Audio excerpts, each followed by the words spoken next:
Bienvenidas y bienvenidos. Hoy nos metemos de lleno en un tema que, bueno, nos toca a todos, el dinero. ¿Qué es? ¿Por qué unas cosas funcionan como dinero y otras no? Exacto. Vamos a explorar un poco su historia, su presente y quizás su futuro, basándonos mucho en el patrón Bitcoin de Saifedean Namus. Y también tocaremos esa idea clave de las ratios existencias-flujo del oro.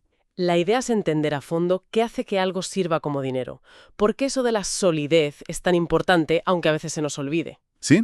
Y ver cómo innovaciones como Bitcoin podrían estar, digamos, removiendo los cimientos de cómo entendemos las finanzas. Queremos que sea una exploración profunda, pero directa, al grano. La base, como decías, el patrón Bitcoin. Y ojo, que el prólogo es de Nassim Taleb, que ya empieza criticando los bancos centrales y alabando los sistemas distribuidos. Eso ya, marca un camino. Totalmente, sí. Ese prólogo ya te sitúa. Te hace preguntar, ¿y si la forma en que manejamos el dinero no es la única ni la mejor? Porque vale, el dinero sirve para intercambiar, para medir valor, para ahorrar, Las funciones clásicas, sí. pero la clave que a menudo ignoramos es la solidez. ¿Qué es un dinero fuerte o débil? Y ahí entra esa ratio, la de existencias-flujo. Vale, vamos a desgranar eso. El libro lo explica bien. La solidez no es una opinión. Se relaciona con lo difícil que es crear más de ese bien monetario. Eso es. Dinero fuerte o sólido. Difícil aumentar su cantidad. Dinero débil o fácil, lo contrario. Su oferta se infla, digamos, con relativa facilidad. Y la métrica es esa ratio, stock to flow, lo que hay en total. El stock, sí, las existencias acumuladas. Dividido entre lo nuevo que se produce cada año. El flujo. Exacto. Si esa ratio es alta, significa que la producción anual es pequeñita comparada con el total. Y eso lo hace duro, difícil de devaluar, creando más cantidad. Como el oro, que siempre se pone de ejemplo. Es una lección que se repite en la historia. Si algo se usa como reserva de valor, pero resulta que es fácil de producir, pues ¿qué pasa? Que la gente se pone a producirlo como loca. Claro, se producirá más. Es inevitable. ¿Y esa nueva oferta qué hace? Pues hunde el valor de lo que la gente ya tenía ahorrado. Es una trampa porque esa facilidad inicial para crearlo acaba empobreciendo a quienes confiaron en él. O sea que para que algo funcione bien como dinero a largo plazo, tiene que costar producirlo. Vaya. Tiene que ser costoso, sí. Si no, la tentación de imprimir más, por decirlo de alguna manera, es demasiado fuerte y acaba mal. El libro da ejemplos históricos que son, geniales para entender esto. Las piedras Rai de Yap. Increíble, ¿verdad? Unos discos de piedra caliza gigantes, que ni siquiera existían en la isla de Yap. Había que traerlos de otras islas. Un esfuerzo brutal. Barcas, riesgo. Exacto. Y su valor venía precisamente de ahí, de esa dificultad extrema. Y lo más curioso es que ni las movían para pagar. Eran tan grandes, tan conocidas, bastaba con que todos supieran quién era el dueño. Era como un libro contable público, pero de piedra, y funcionó así durante siglos. Hasta que llegó la tecnología, ¿no? ¿Un occidental? O'Keefe, eso es, un capitán que naufragó allí. Y claro, él tenía acceso a tecnología, barcos mejores, herramientas, incluso explosivos, dicen, pudo traer piedras mucho más fácil. Y al principio los locales como que no. Claro, decían, estas son demasiado fáciles, intuían el problema. Pero al final, la tecnología y la división social que provocó, pues acabaron con la solidez de su dinero. La ratio de existencias-flujo se fue al garete. Es una metáfora perfecta de cómo la tecnología puede destruir la dureza del dinero si no se entiende bien. Y menciona más casos, en las cuentas Agrierri, en África. Sí, parecido. Eran unas cuentas de vidrio, valiosas localmente porque hacerlas era un arte complejo y escaso allí. Pero llegaron los europeos, Claro. ya vieron el negocio, se dieron cuenta de que podían fabricarlas en masa, muy baratas, y las usaron para comprar recursos reales, marfil, oro, tristemente, hasta esclavos. Cambiaban riqueza real por cuentas fáciles de producir. El dinero fácil que empobrece al que lo acepta. La misma historia, la misma trampa. Con las conchas pasó algo similar cuando mejoraron las técnicas para recolectarlas. Parece un patrón constante. La facilidad de producción destruye el valor como reserva. Y por eso, con el tiempo, la humanidad se fue fijando en los metales. Claro, los metales tenían ventajas: durabilidad, divisibilidad, homogeneidad, pero no todos servían igual para guardar valor. El cobre, el hierro, Sí, son más industriales. exacto. Su ratio existencias-flujo es baja. Son principalmente bienes de consumo. Si intentas ahorrar en cobre y su precio sube mucho, ¿qué pasa? Se abren más minas, se recicla más, la oferta se dispara y el precio se desploma. La típica burbuja. Revientas el ahorro de la gente. Justo. Necesitas algo cuya oferta no reaccione tanto al precio, que sea inelástica. Y ahí es donde el oro Ujú. se llevó la palma. Emergió como el rey, sí. El libro destaca dos razones principales. Primero, su estabilidad química. Es casi indestructible. Casi todo el oro que se ha extraído sigue por ahí. Exacto. Y segundo, su rareza natural. Es difícil y caro de encontrar y sacar de la tierra. No se puede sintetizar. Y la combinación de esas dos cosas da... Una ratio existencias-flujo altísima. Las reservas acumuladas durante milenios son enormes comparadas con lo poquito que se saca nuevo cada año, un 1,5 o 2% históricamente. O sea, aunque el precio suba mucho, es casi imposible inundar el mercado con oro nuevo. La oferta apenas responde. Muy inelástica, sí. Por eso ha funcionado también como reserva de valor. ¿Y la plata? También es un metal precioso. Sí, pero su ratio es menor. Es más abundante y su producción sí puede aumentar más si el precio sube. El libro recuerda el caso de los hermanos Hunt. ¡Ah, sí! Que intentaron acaparar toda la plata en los 70. Exacto. Querían forzar su vuelta como dinero. El precio se disparó. Pero, ¿qué pasó? Los productores respondieron, inundaron el mercado de plata nueva y de plata reciclada. El precio se hundió. ¿Y los Hunt perdieron una fortuna? Miles de millones. Una lección carísima sobre la importancia de esa ratio. No es oro todo lo que reluce, nunca mejor dicho. El libro relaciona mucho esta solidez del dinero, sobre todo el oro, con épocas de prosperidad. ¿Tan directa es la conexión? Bueno, el autor argumenta con fuerza que sí. Pone ejemplos. El Imperio Bizantino con su moneda de oro, el sólido o besante, que se mantuvo estable más de 1000 años. Mientras no la devaluaron, claro. Exacto. Su decadencia coincidió con la devaluación. Luego, el Renacimiento en Italia. Ciudades como Florencia con el florín, Venecia con el ducado, adoptaron oro sólido, y coincidió con su explosión cultural y económica. Llegaron a ser las potencias de Europa. Y el libro es tajante. Dice que un patrón monetario sólido es condición previa para la prosperidad. Y el ejemplo cumbre que pone es la Belle Époque, más o menos de 1870 a 1914, bajo el patrón oro clásico. Una época de paz relativa en Europa, mucho comercio, inventos. Gran acumulación de capital, comercio mundial disparado, avances tecnológicos brutales, de 0 a 1, como diría Peter Thiel, gobiernos más limitados. El libro pinta una imagen muy positiva asociada a ese dinero sólido.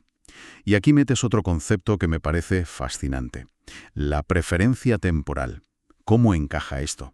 Es clave para entender la psicología que fomenta cada tipo de dinero.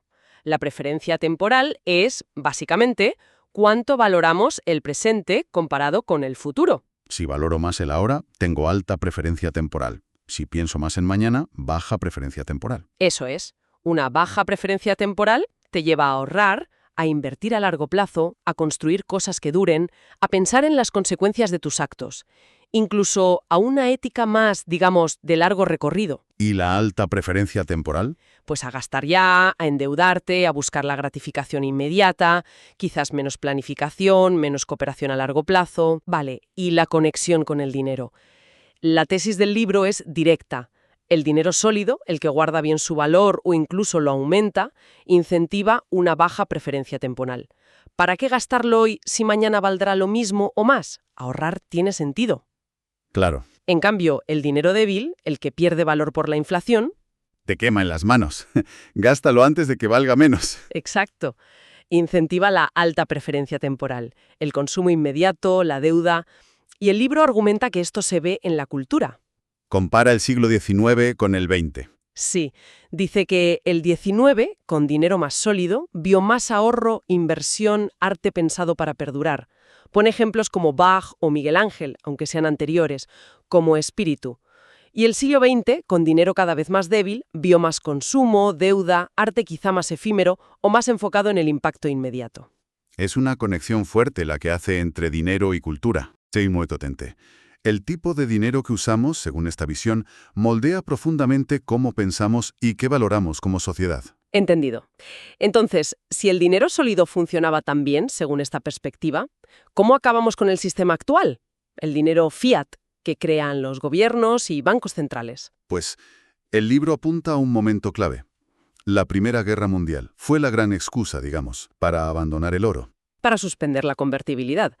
Los gobiernos necesitaban financiar una guerra carísima.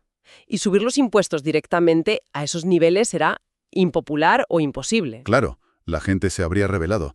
Así que encontraron una forma más sutil.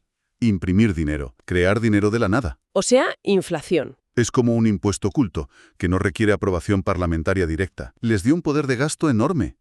El libro llega a decir que sin esa facilidad para financiarse, la guerra habría sido más corta. Es una de las ideas más provocadoras, ¿sí? Que el dinero sólido impone disciplina fiscal incluso en tiempos de guerra.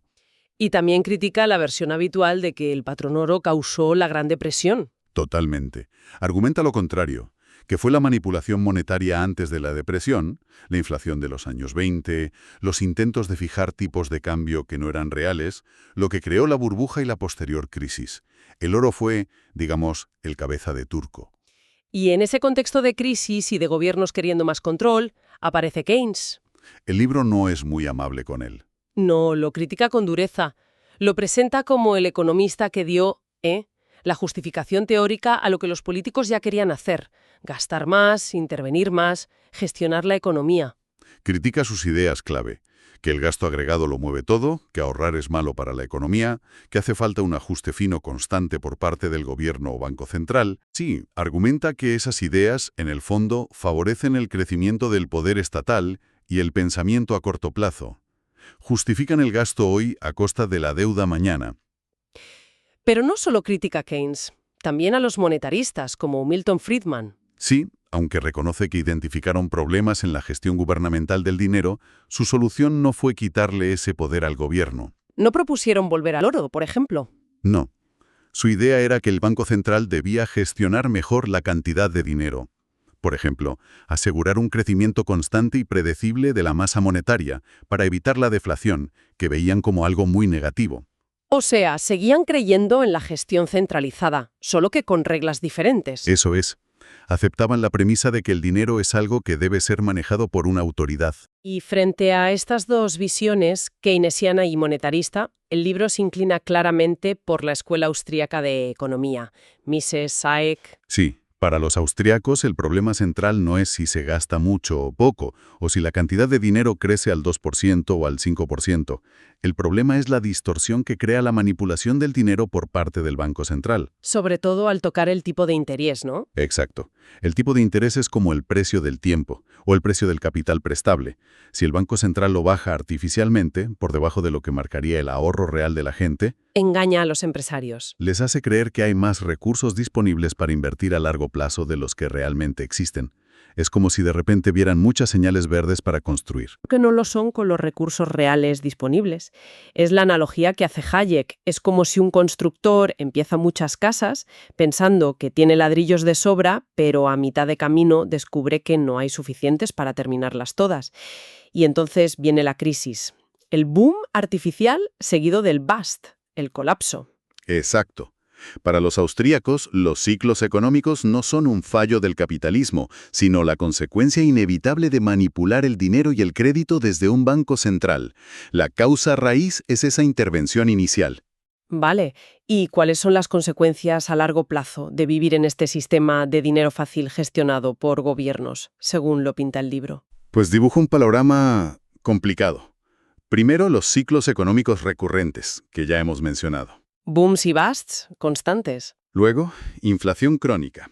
Una pérdida lenta pero continua del poder adquisitivo del dinero que ahorramos. Eso lo notamos todos. También, un crecimiento enorme del tamaño y el poder del Estado, financiado no solo con impuestos directos, sino con deuda e inflación, que son más opacos. Se fomenta la deuda en general, ¿no? En lugar del ahorro. Claro, si el dinero pierde valor y el crédito es barato, ¿para qué ahorrar?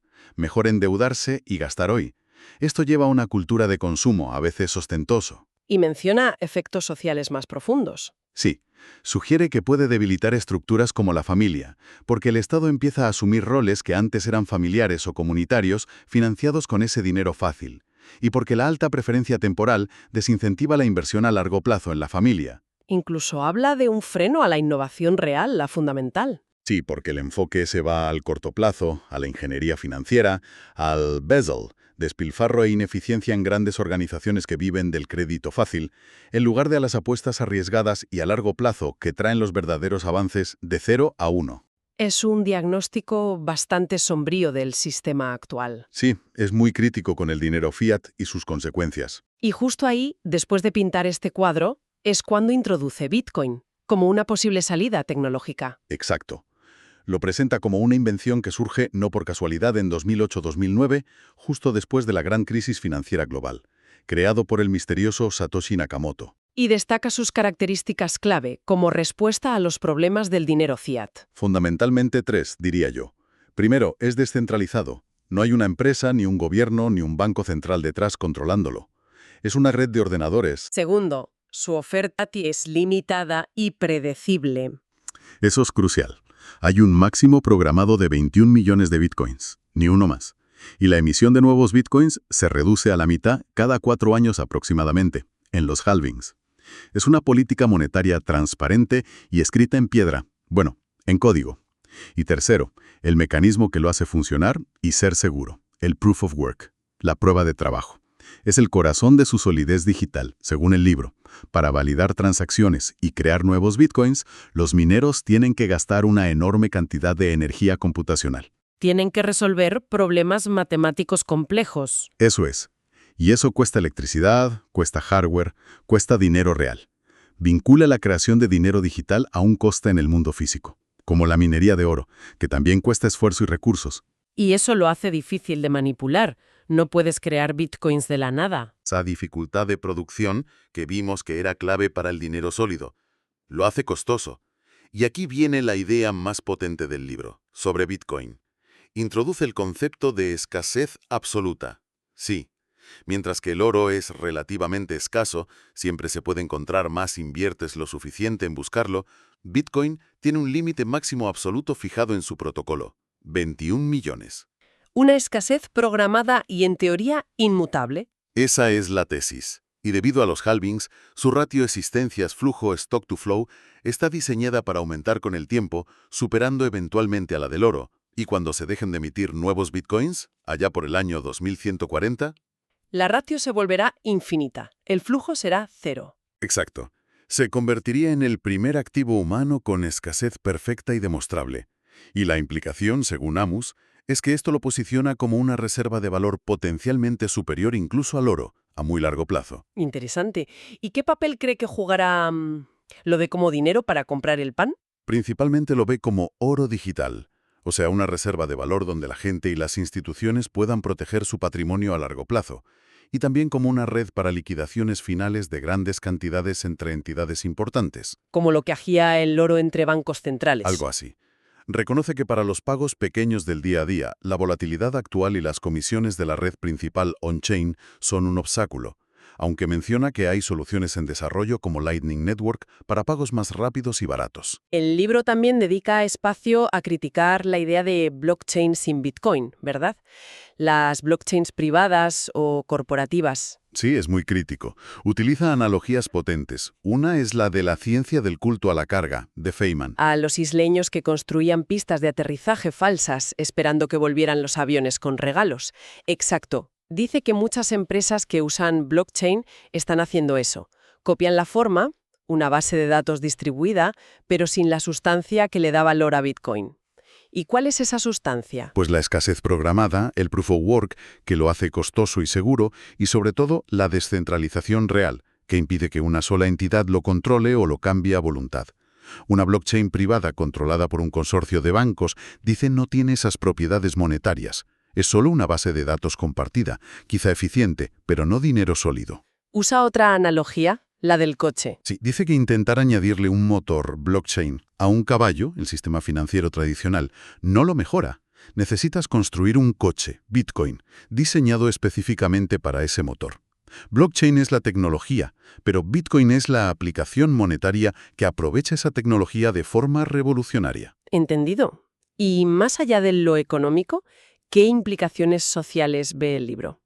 Lo conecta mucho con otro libro influyente, De Sovereign Individual. Que ya en los 90 predijo cómo la era digital cambiaría la relación entre el individuo y el Estado. Eso es. Davidson y Rees-Mogg predijeron que la tecnología digital daría más poder al individuo y erosionaría el poder del Estado-nación para controlar y tasar. Internet ya lo hizo con la información y el trabajo remoto. Y Bitcoin sería la pieza que faltaba. La pieza monetaria, exacto. Un dinero global, digital, que está fuera del control directo de cualquier Estado. Podría ser, según esta visión, una herramienta muy poderosa para la libertad individual. Para poder ahorrar y hacer transacciones sin pedir permiso, sin riesgo de censura o confiscación fácil. Una vía de escape financiera. Esa es la idea que explora, un cambio potencialmente muy profundo en el equilibrio de poder.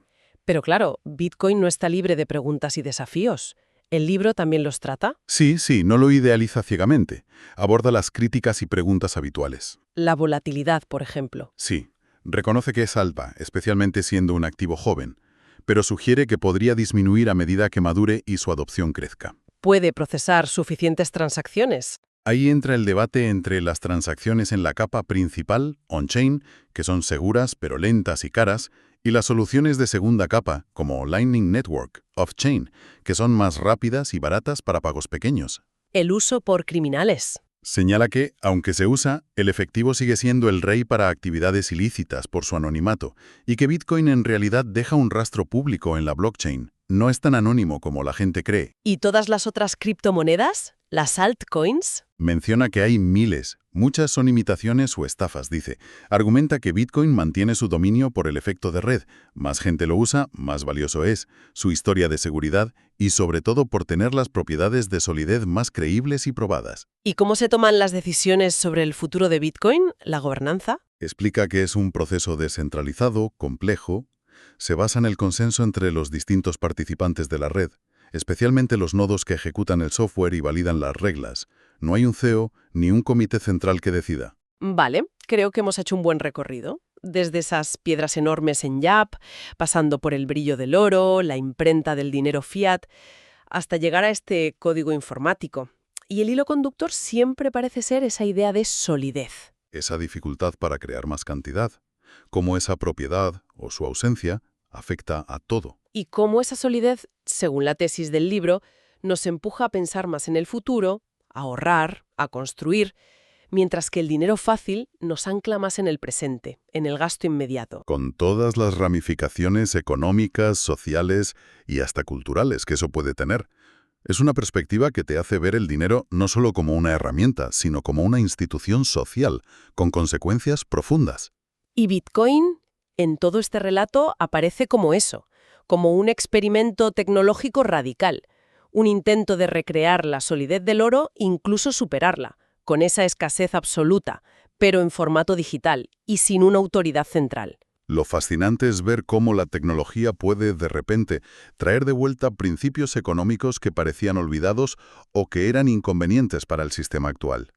Te obliga a replantearte cosas básicas sobre qué es el dinero y cómo debería funcionar. Nos recuerda que la elección de qué usamos como dinero no es una decisión técnica sin más, sino que tiene un impacto enorme en cómo se organiza la sociedad, en sus valores, en su futuro. Exacto. Y nos deja con una pregunta flotando, ¿no? Si esta idea de la solidez monetaria es tan fundamental como sugiere toda esta exploración, ¿qué pasaría si una forma de dinero realmente sólida, sea Bitcoin o quizá otra cosa en el futuro, volviera a ser dominante? Veríamos un cambio cultural hacia el largo plazo. Una reorganización de la economía global, un papel distinto para los estados. O simplemente estamos en otra fase de este ciclo eterno de solidez y facilidad monetaria. Preguntas para seguir dándole vueltas. Una reflexión final potente. Sin duda. Da mucho que pensar. Pues muchísimas gracias por acompañarnos en esta exploración a fondo. Esperamos que haya sido interesante. Hasta la próxima.